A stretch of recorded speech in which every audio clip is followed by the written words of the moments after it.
We continue here on Tiger Rag Radio. Jeff Palermo along with Glenn Gilbo and Todd Horn. And joining us on the Max Home Hotline, it's Matt Moscona, host of After Further Review on ESPN 104.5 and 104.9 in Baton Rouge. Matt, thanks a lot for spending some time with us tonight. Nothing to really talk about. We'll just, chat a little bit here about, what you might have plans for on Friday night or something. Let's talk about those new jerseys. Matt Moscona loves when LSU wears new jerseys. Especially gold ones, right? Dude, that was an awesome monologue. Almost turned off the street this afternoon. I mean, let's just be real, guys. Like, I don't know. If you want to do a one-off thing every now and again, fine. But LSU is going to have worn 6 different uniforms this year. Becoming Oregon, huh? Like, you're Vanderbilt, you're Missouri, you're Texas Tech, you're Oklahoma State. When you have something iconic, do the iconic thing. It's not hard. Bama, Oklahoma, Ohio State, Penn State, USC. They don't wear 6 different uniforms. Vanderbilt does. I mean, you rush the field against Ole Miss, and you wear 6 different uniforms. You're Vanderbilt. You've become Missouri. Vanderbilt should wear LSU's uniform. That would be so cool. It'd look good. Yeah, it would. It would. Hey, Matt, I know you were talking about the jerseys and the beating Ole Miss and rushing the field, but you said they've become a Vanderbilt. They're actually on the exact same page with Vanderbilt. How did we get here? How did we get into this situation? And I'm talking It's to not big. It's LSU. I'm talking about we talking about it, you moron. Okay. I already explained that to you. All right. Matt, so can you See guest what host? happens when they lose 3 in a row. Everybody's Can you guest host next week, Matt? yeah. Hey, Glenn, I was there for the maiden voyage of Tiger Rag Friday in 2003, so it's not foreign to me. All right. Jeff, he knows. Oh, cool. All right. So the serious question, Matt, is who's to blame for the situation that LSU is in right now this season, and why shouldn't that person be fired?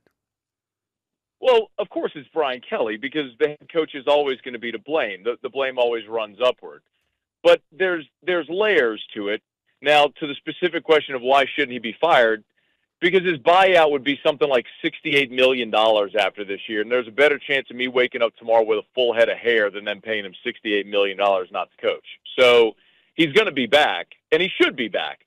I think sometimes it's hard to see the forest through the trees.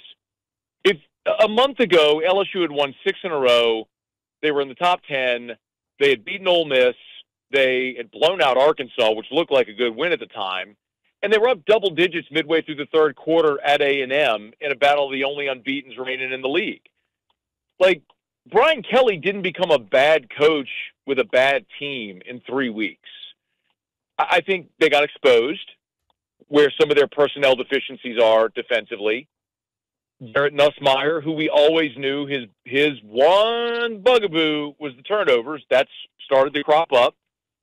And I think in an effort to protect the football, they've gotten a little conservative offensively, and it's cost them. So, I mean, that's the explanation for why they are where they are right now. I think the bigger question is there reason to believe you can fix it? And the way you fix it is going to be with recruiting, spending money in the portal, and continuing to develop your roster that way. And I think there's reason to believe they can do that, but it doesn't make going through this stretch any easier. I mean, it's been a month, guys. Last time they won a game was Arkansas. Yeah. I mean, it's been a month since they won a football game. That is a long stretch in these parts. Hi, I'm Mike Munderland, and we're here to smash the capital city's trash. Smash My Trash is a revolutionary compactor for large dumpsters, sometimes reducing the volume of waste by up to 70%. This means fewer hauls per month and big savings for your business. Fewer hauls and compacted waste will also result in a positive impact on our community and our environment by taking up less space in our local landfill sites. Schedule your company's free demo today. Call 225-497-0101. Were there some past sins in Kelly's recent history, coaching-wise, that have put him in this predicament that makes the margin of error less manageable than it should be or could be at this point? What do you mean the past sins? In the past 2 years at LSU, mistakes he made early on, things. Yeah, so I look, I believe very much that Brian Kelly made two really critical mistakes when he was hired. One was hiring Brian Polian as his recruiting coordinator, and that set him back. Polian did not understand what it meant to recruit Louisiana and how to build a class at LSU. And two was letting go of Corey Raymond, because the great cornerbacks that you had, Elias Ricks, Dwight McGlothern, they all transferred, and you brought in a guy in Robert Steeples who had never been a college position coach, and his first job was the cornerback's job at LSU. So the depletion of what was the greatest position group that you had for a decade, DBU, is directly traceable to that. So I think those two gigantic mess-ups set them back. Now, to Brian Kelly's credit, he very quickly realized it. He fired Brian Polian and promoted Frank Wilson, a recruiting coordinator, and he brought back Corey Raymond. So he's fixed it, but it's just going to take time for all that to manifest when you get the roster back to what it's supposed to look like. Yeah, and then the other big mistake, it didn't seem like a mistake at first, though, because Matt House was not bad his first year as DC. Yeah. But then the second year that blew up, and he goes out and gets Blake Baker, which, that seemed like a great hire, and I liked how he went about it. I wish he would have looked for an offensive coordinator like that after he lost Denbrock. But what do you think of Blake Baker, Matt? I mean, do you think he's obviously had a bad year. Do you think he's going to get it turned around next year? See, Glenn, I don't know that I would say Blake Baker's had a bad year, because context matters. Like, last year, they were the worst defense in the history of the program. And there have been good things this year. Yeah, there was. They held Ole Miss out of the end zone in the second half in overtime. They went up to Arkansas and suffocated that team. I mean, they were so good defensively, they knocked Connor Wegman out of the game. Here's the problem they have. The safety play has been very bad, objectively. And they whiffed in the portal at defensive tackle. So you've got Gio Paez, who I think plays really hard, but is a rotational guy at best. And Paris Shand, who's a 270-pound guy trying to play interior tackle in the SEC. The best guy you had, Jacobian Guillory, you lost him midway through the second game of the season.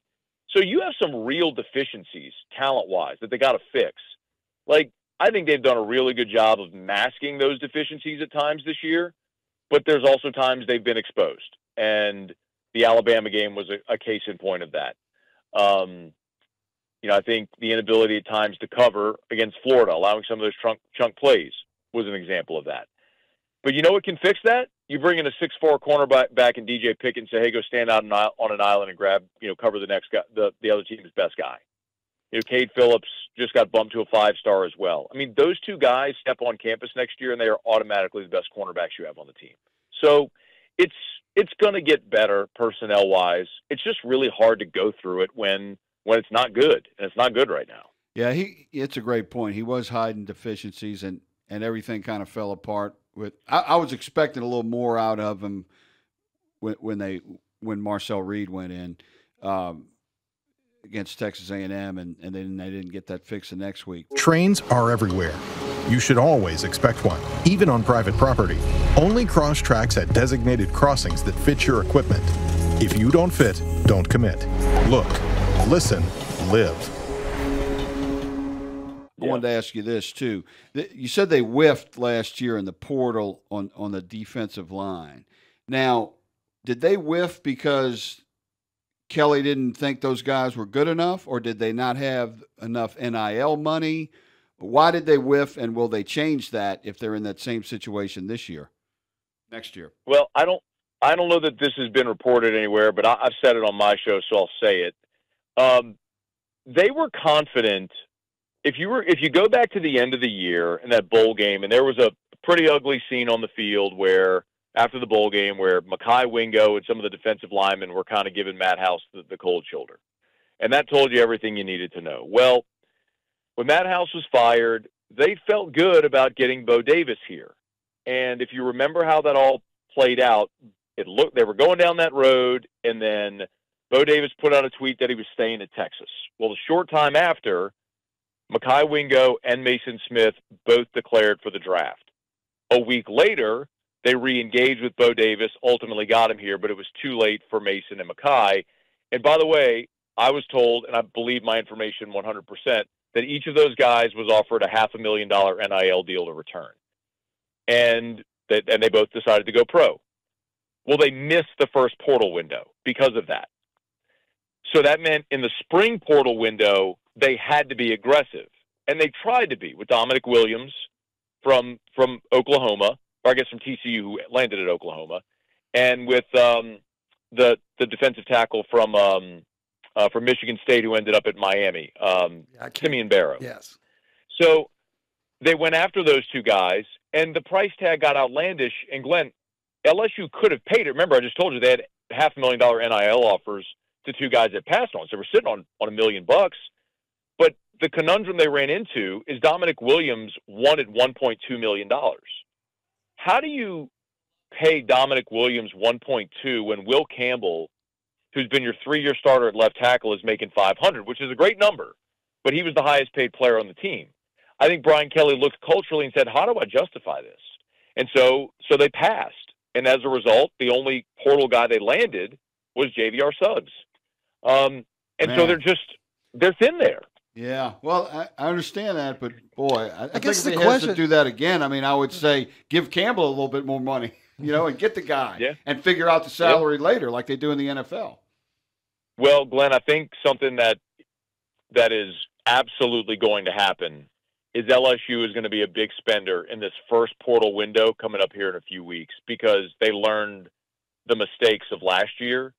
And something I was told, I'd rather not say the number, but I, again, believe my information firsthand 100%. LSU will spend more than double on its 2025 roster than it did on its 2024 roster. So they are primed to spend because they need to.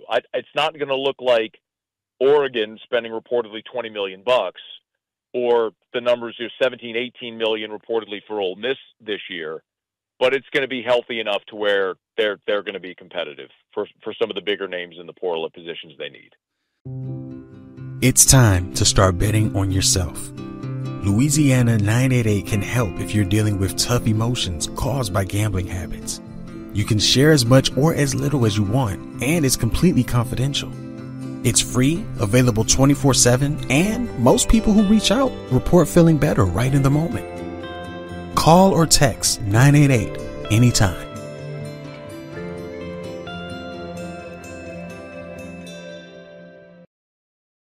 Matt, why does LSU put itself in a position where if it did want to make a change, not that they should make a change, they need to give Kelly the time. He's bringing in the recruits.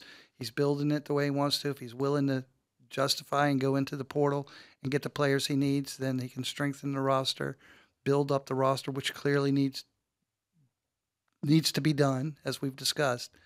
But why do they put themselves in the position of having such a hefty buyout to lock them in to something if they didn't want to get out of it? Well, I guess it's revisionist history at this point, but it was the only way you were going to get Brian Kelly from Notre Dame. Like, he didn't need to leave. And ultimately, I think there were two things that got him. One was he realized he could build a championship roster in Baton Rouge where he was probably felt like he bumped up against the glass ceiling in South Bend.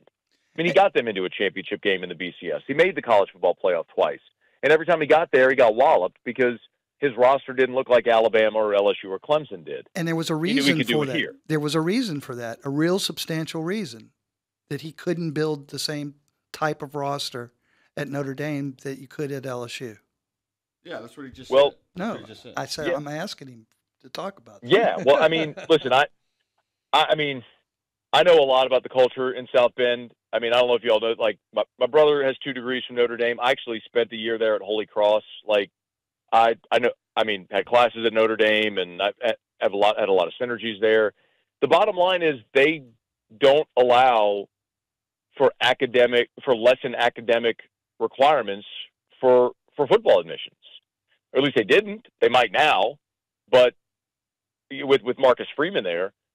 But guys, when you're trying to recruit a national championship roster and the admission standard is Notre Dame's admission standard, you are dramatically shallowing out the talent pool that you can fish from to bring a roster together. Yeah, Notre Dame's been dealing with that since the 80s. But the point is that Brian Kelly, as good of a coach as he is, shouldn't be fired right now because he hasn't had the time to develop the roster through the recruiting classes, especially with his first couple of years of coach hiring mistakes.